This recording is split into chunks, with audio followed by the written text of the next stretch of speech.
Halo semuanya, welcome back to Chips Channel. Hari ini kita mau melakukan sesuatu pada si Herbie. Ini di rumah kami disebut Herbie ya. Soalnya bentuknya bulat-bulat. Entahlah, heran juga sih ngapain di mirip-miripin. Ini kan si Nissan March ya, bukan si kodok ya. Oke, hari ini kita akan meremap Nissan March 2013 ini. Gimana prosesnya? Stay tune, ikuti video ini sampai habis ya. Oke, jalan yuk.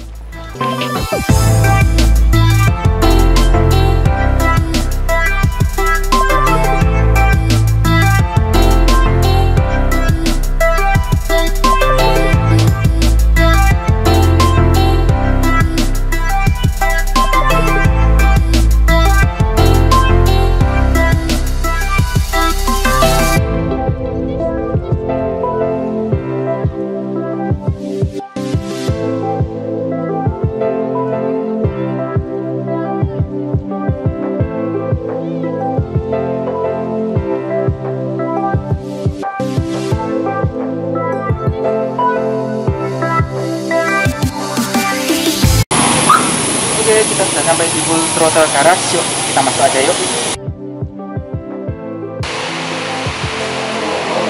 Halo ya, ini kita mau dekat ECU Nissan March 2013 dan kami saya sudah ada di bengkel. Mungkin bisa kenalan. Saya Yosef dari bengkel Full Throttle Garage di punya toko 99 untuk Surabaya. Sampai menunggu mobilnya dikerjakan, mulai beres-beresin juga. Kita mungkin mau tanya-tanya sedikit, mau ngulik-ngulikin soal remnya, kita akan ingin tahu nih. Silakan, kalau gitu saya jelaskan.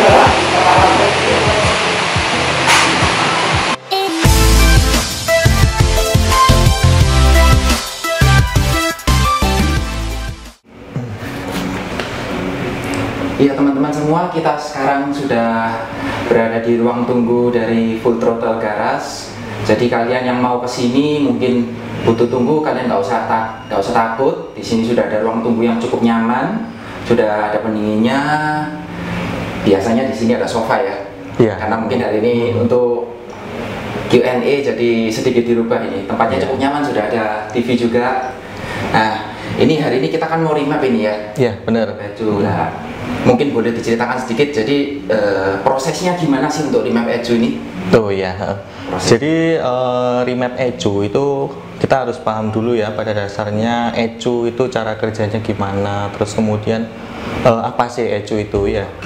Jadi ECU itu adalah komputer mobil yang mana dia sebuah perangkat elektronik. Di situ dia cara kerjanya berdasarkan logic control dari sinyal-sinyal dari sensor yang kemudian diterima oleh ECU, kemudian dirubah menjadi perintah ke aktuator. Nah, jadi kalau zaman dulu itu kan ada mobil dengan karburator ya. Betul. Karburator itu kan campuran bahan bakar dan udaranya dia dari karburator itu. Nah, kemudian seberapa skep itu buka, udaranya berapa, baru bensinnya nyemprotnya berapa. Itu di karburator. Nah, untuk di pengapian sendiri itu ada yang namanya distributor. Nah, distributor itu bisa di setel, dimaju-majuin, dimundur-mundurin gitu. Nah, kalau tune up mobil zaman dulu itu kan karburatornya di setel nih. Berdasarkan setelan manual. Iya, berdasarkan setelan manual, ada skrupnya di setel untuk mau campurannya itu kaya atau campurannya itu miskin, rich atau lean. Jadi berdasarkan perbandingan stoikiometrik, jadi 1:14,7 itu mau kaya atau mau miskin itu bisa di setel dari karburatornya. Dirapetin, dikendorin. Nah, terus kemudian di pengapian juga sama. Itu bisa dimajuin timingnya, bisa dimundurin. Kalau ngelitik biasanya dimajuin, nah gitu. Nah, kalau sekarang itu dengan menggunakan ECU itu sudah nggak bisa di setel seperti itu. Berarti elektronis ya? Sudah elektronis. Nah, kita setelnya itu dengan metode remap. Nah, jadi remap itu melakukan penyetelan seperti yang tadi saya sebutin itu. Jadi disetel dari modulnya, kita menggunakan software, kita majuin sama mundurin timing pengapian, terus kita campuran bahan bakarnya injection pulse-nya kita maju mundurin, kita perbanyak, kita kurangin, itu dari remap itu tadi. Ya. Terus kalau kita tahu ini kan sebelumnya mungkin teman-teman pernah dengar ya ada yang namanya piggyback. Nah, bedanya remap dengan piggyback itu gimana? Nah, bedanya remap dengan piggyback itu, kalau piggyback itu ada perangkat tambahan lagi. Jadi ada modul tambahan lagi yang sifatnya dia dipasang sebelum ECU. Nah, kalau remap itu yang kita rubah tadi kan ECU-nya. Ya? Jadi file dari ECU itu yang kita setting, kita rubah. Nah, kalau piggyback itu file yang ada di dalam piggyback itu. Jadi sinyal dari sensor di mesin ditransfer ke piggyback itu tadi, kemudian dirubah. Dan hasil yang dirubah tadi baru dikirim ke ECU. Siap. Jadi sinyal yang diterima di mesin dikamuflase dulu di piggyback itu. Nah, jadi prinsipnya sama, cuman bedanya ada perangkat tambahan kalau piggyback, dan mesti harus instalasinya kadang ada yang PNP, ada yang mesti lepas potong kabel gitu juga ada. Nah, ini jadi sebelum remap kira-kira dibutuhkan prosedur seperti apa supaya hasil remapnya maksimal? Atau cuma cukup langsung remap aja gitu? Nah, kalau di tempat kami di sini sebelum remap itu pasti kita cek dulu ya. Kita cek dulu engine-nya itu supportnya terhadap parameter file yang seperti apa, karakternya yang cocok dengan mesin ini. Nah, seperti yang sekarang kita remap Nissan March. Nah, kalau saya perhatikan itu kan engine-nya tidak terlalu banyak perubahan. Nah, jadi mulai dari filter udara, intake sampai exhaust hampir nggak ada yang dirubah, standar. Nah, itu juga menyesuaikan dengan file yang akan kita remap nantinya gitu. Terus kemudian sebelum kita remap pasti kita bersihkan dulu ya, seperti kayak throttle body, terus kemudian injektor, intake ya. Jadi percuma dong kalau kita remap, misalkan kita robah nih di pembukaan skep di throttle-nya, tapi throttle-nya kotor. Nah, sama aja dia masuknya juga nggak maksimal. Terus kemudian sama juga ketika kita robah setelan di injection pulse-nya, mau kita perbanyak, tapi kalau kondisinya buntu juga sama, jadi mesinnya jadinya payah. Terus kemudian sama juga di ruang bakar, di kompresi. Nah, kalau misalkan kita advance di pengapiannya, tapi ketika di kondisi kepala pistonnya itu banyak karbon, sama aja dia tetap ngelitip gitu. Jadi kita pasti kita bersihkan dulu supaya mesin itu optimal, kemudian baru kita remap sehingga akhirnya dapat tenaga yang maksimal. Jadi mungkin seperti kayak di tune up carbon clean gitu ya? Iya, di tune up full, bener. Terus gini, banyak pertanyaan. Kalau mobil kira-kira setelah di remap ini, itu ada pantangannya nggak sih? Maksudnya takutnya nanti kalau misalkan kita setelah remap ini, terus kemudian kita bawa ke bengkel, kita tune up. Nah, biasa kalau di bengkel-bengkel kan suka pakai apa, colokan itu ya? Nah, mungkin nanti terreset terus, atau waktu mungkin kita ganti aki, kita copot akinya terus terreset, jadi remapnya tuh terhapus kembali ke posisi normal kayak sebelum di remap itu, bisa nggak? Oh ya, jadi remap itu kita merubah file EPROM yang ada di ECU. Jadi merubah file EPROM yang ada di ECU untuk alat scanner yang ada di dealer atau di bengkel-bengkel umum, itu dia hanya nyeken itu sifatnya dia membaca dan mereset. Nah, ketika kita lakukan remap itu EPROM yang ada di ECU itu kita rubah filenya, kita rubah menjadi settingan kita sendiri gitu. Nah, ketika dia masuk ke bengkel, entah itu bengkel resmi, di dealer atau di bengkel manapun di reset. Nah, kalau mereka mereset, yang ke reset itu kembali ke data yang telah kita remap itu tadi. Oh gitu, jadi nggak kembali ke yang normal tapi yang sudah di remap. Yang sudah di remap, iya. Karena copot aki kita juga nggak perlu takut berarti ya? Nggak perlu. Siap. Terus mobil-mobil ini bisa di remap semua atau tertentu aja sih yang bisa di remap? Karena saya pernah dengar-dengar, kalau untuk misalkan ya kita ambil contoh Innova, untuk tahun ini sampai ini bisa di remap, tahun yang segini sampai segini nggak bisa di remap. Nah, itu kenapa sih? Kok ada yang bisa di remap, ada yang nggak bisa? Ya. Jadi pada dasarnya sebagian besar mobil itu yang menggunakan ECU itu bisa di remap. Tapi kembali lagi tergantung ke developer dari ECU Tools-nya itu sendiri. Jadi ECU Tools itu kan dia melakukan pengembangan terhadap mobil-mobil itu yang biasanya dipasarkan di hampir pasaran global seluruh dunia. Iya. Ada beberapa mobil lokal itu yang memang tidak bisa di remap, contohnya seperti Ayla atau Agia. Jadi dari ECU Tools-nya itu sendiri yang nggak mau komunikasi dengan mobil itu. Jadi opsional untuk pilihan untuk mobil itu nggak ada. Oke. Terus kemudian ini biasanya ini kan kita lagi remap ini memakan waktu berapa lama sih untuk remap ini? Terus waktu itu biasanya ditentukan dari misalkan kayak besar kecilnya sisi mobil atau gimana, atau semua mobil memakan waktu yang sama? Untuk remap tergantung jenis mesin dan jenis mobilnya.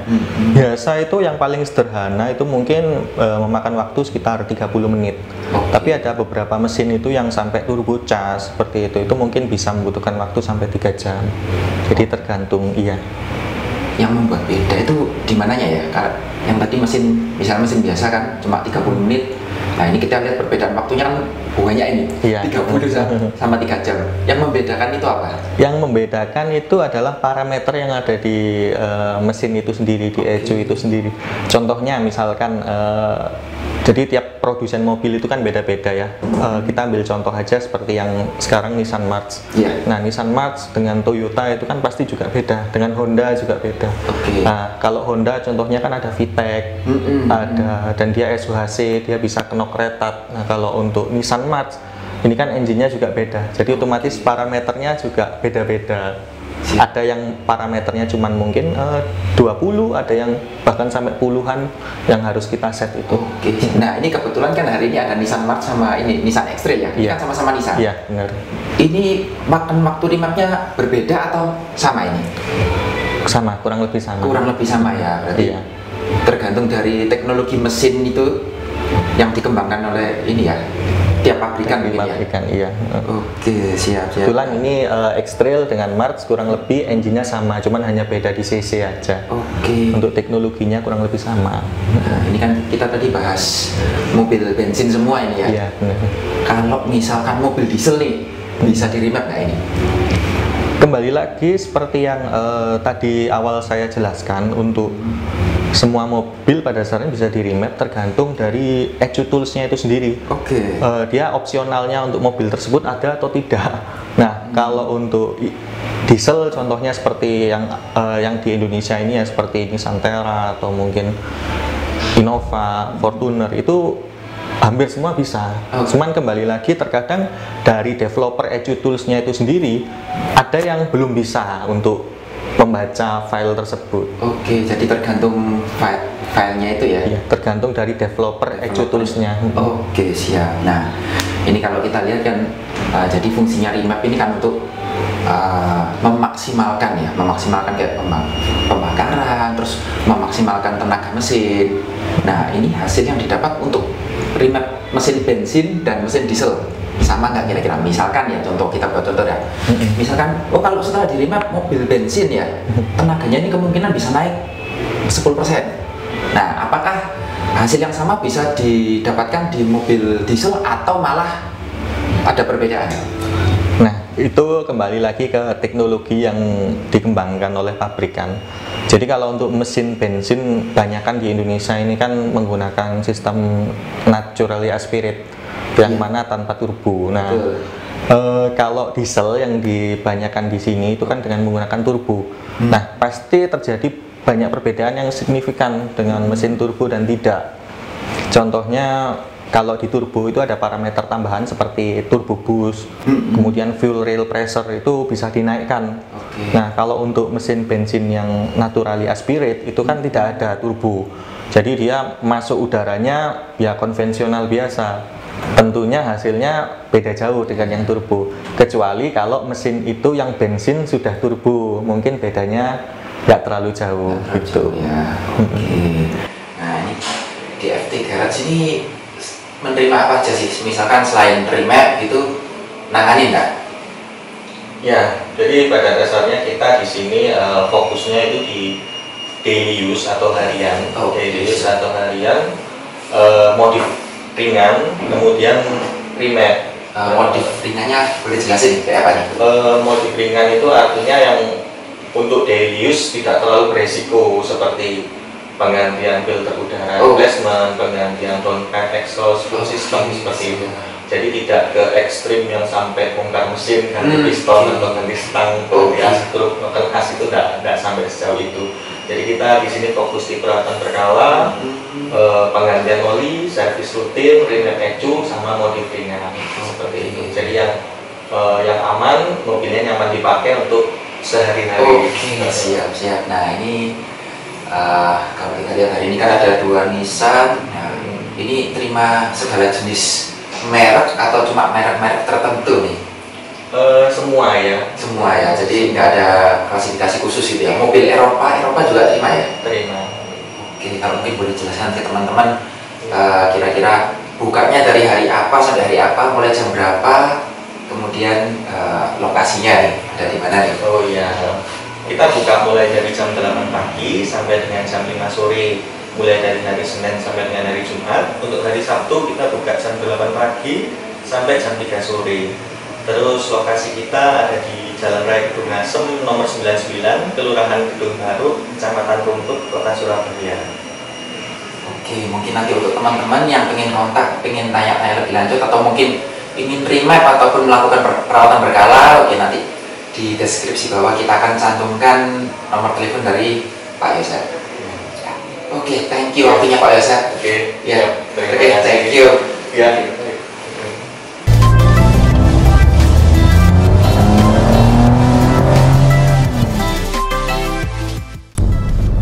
Seperti yang kalian ketahui, beberapa waktu yang lalu kita sudah melakukan remap kepada Nissan March ini, tapi karena banyak halangan belakangan ini dan kondisi yang kurang menentu, jadi kami nggak bisa membuatkan video lengkap mengenai tes mobil ini. Nah, di video kali ini saya mau memberikan sedikit ringkasan kepada teman-teman gimana sih rasanya, perbedaannya gimana setelah di remap ini, apa yang saya rasakan. Yang pertama saya rasakan adalah tarikan mobil ini sungguh jauh-jauh benar-benar berbeda, jauh lebih enak. Kita tinggal toel dikit aja gasnya, dia udah jalan. Kalau sebelumnya itu kalau mau mengalir tenaga yang lumayan, kita harus menginjak gas yang dalam. Tapi kalau ini kita menginjak gas seberapapun, tenaganya serasa ngisi terus. Jadi sekarang kalau nyetir itu enggak kayak dulu, rasanya seperti ya yang penting mobil bisa pindah dari titik A ke titik B, itu sudah ya udah cukup gitu. Sekarang kalau nyetir mobil ini rasanya jauh lebih semangat karena tarikannya lebih enak jauh. Kalau untuk konsumsi BBM memang perlu diakui, kita sudah coba beberapa kali, tetap aja lebih boros dari yang sebelumnya, kurang lebih 10% lebih boros. Tapi kalau saya pribadi, kalau ditanya kira-kira pilih yang mana sih, enak dikembalikan ke setelan yang awal tetapi tarikannya seperti itu, lemot, atau di kondisi yang sekarang memang bensinnya sedikit lebih boros tapi tarikannya selalu ada.